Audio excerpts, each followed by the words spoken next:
Halo semuanya, perkenalkan nama saya Cindy Chang dari kelas 11 IPS 1 dengan nomor absen 10.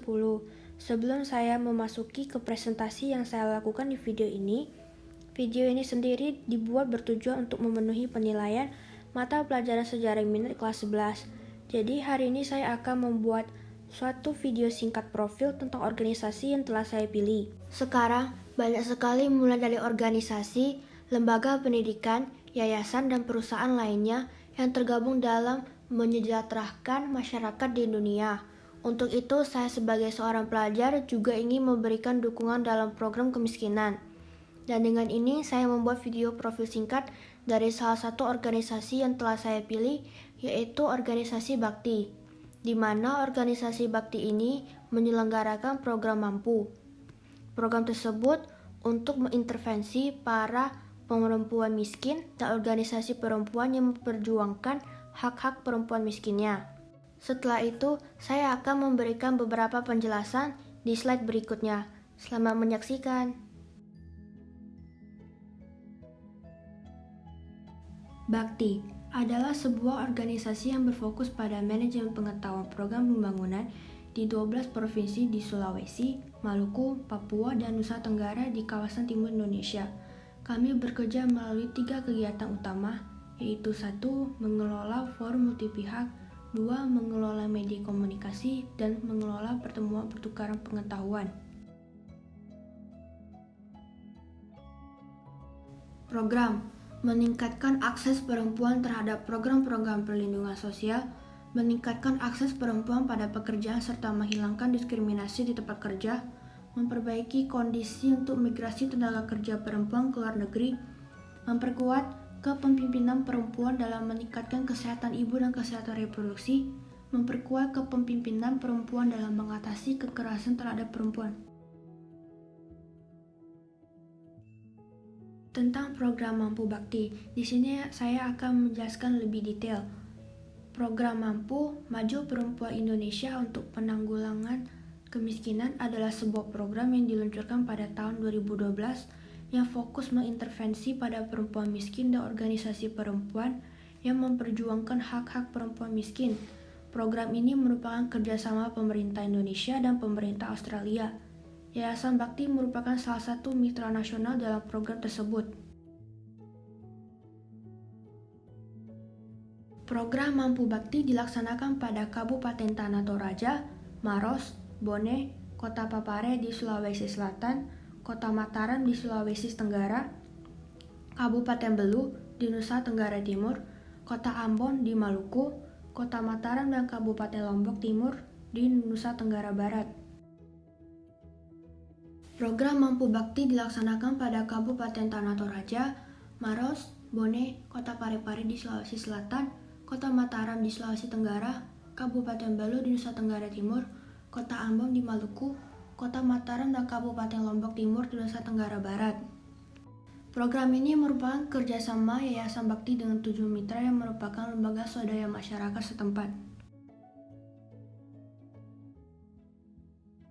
Kegiatan utama Bakti, pertukaran pengetahuan tentang program pembangunan di kawasan timur Indonesia.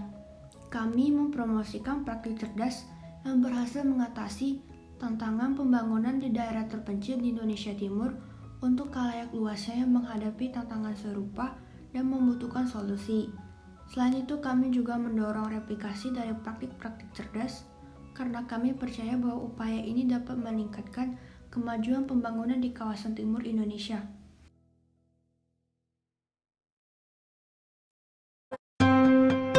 Karena otomatis kelompok-kelompok konstituen yang sudah kita bentuk kemudian secara sadar muncul kesadaran kritisnya, kemudian secara berkomitmen untuk melakukan gerakan-gerakan perubahan, otomatis dapat berpengaruh ke level penentu kebijakan.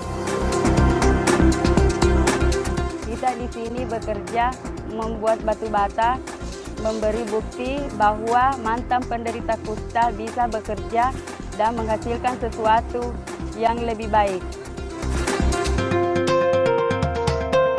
Saya setuju dengan program Mampu, di mana perempuan-perempuan diajak untuk bagaimana bisa bekerja sehingga bisa menghasilkan sesuatu untuk dirinya dan keluarganya. Sebagai konstituen kita bertanggung jawab untuk melihat berbagai persoalan-persoalan yang terjadi di masyarakat. Masalah yang khusus menjadi prioritas di negeri kami itu persoalan-persoalan kesehatan. Pemicu pertama kekerasan dalam rumah tangga di Ambon itu ada dua. Yang pertama itu ekonomi dan yang kedua itu miras.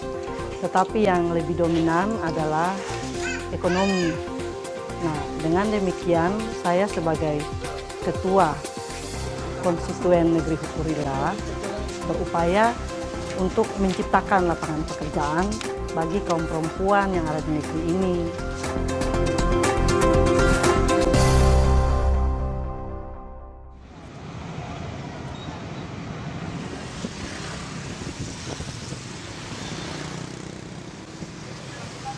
Ini adalah kantor program Mampu, di mana program Mampu adalah salah satu program yang sedang dijalankan oleh Yayasan Bakti, di mana program Mampu ini adalah program untuk penanggulangan kemiskinan melalui kepemimpinan perempuan.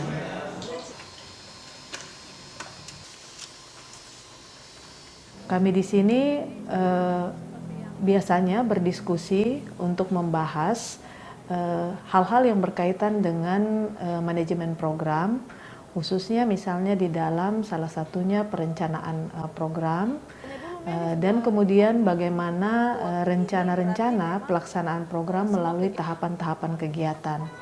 Saat ini untuk tahun pertama kami bekerja di 3 provinsi, mencakup 4 kabupaten kota, yaitu Sulawesi Selatan di Kabupaten Bone, kemudian di Provinsi Nusa Tenggara Barat di Kota Mataram dan Kabupaten Lombok Timur, dan di Provinsi Maluku Kota Ambon. Jadi kita berharap bahwa nanti ada kemandirian dari masyarakat yang sudah kami bentuk melalui kelompok-kelompok konstituen untuk terus-menerus memperjuangkan haknya, baik dalam tataran program ini berlangsung maupun setelah program ini selesai. Salah satu wilayah kerja kami adalah Kabupaten Bone di Provinsi Sulawesi Selatan, di mana di Kabupaten Bone ini pelaksana program adalah LPP Bone yang saat ini sudah membentuk 25 kelompok konstituen di 5 kecamatan yang terdiri dari 25 desa dan kelurahan.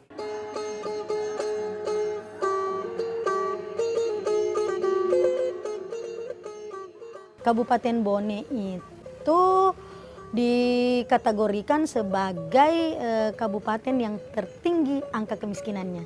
Jadi ada sekitar kurang lebih 94.717 di Kabupaten Bone angka kemiskinannya. Dan yang tertinggi untuk di kecamatan adalah Kecamatan Tanah Teriatan Timur yang menjadi lokasi program Mampu.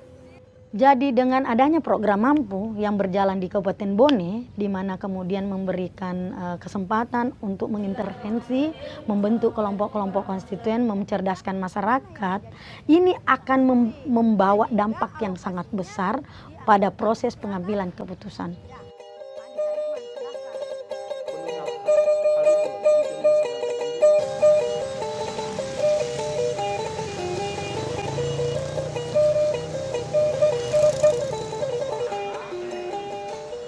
Dengan adanya kegiatan yang dilaksanakan oleh Mampu, maka itu kita akan mencoba mereview kembali rencana kerja anggaran di masing-masing SKPD.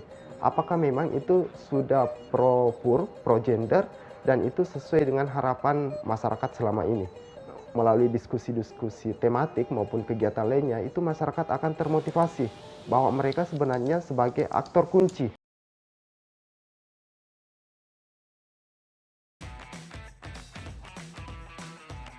Sekian dari video singkat saya, mohon maaf apabila ada kesalahan kata. Terima kasih.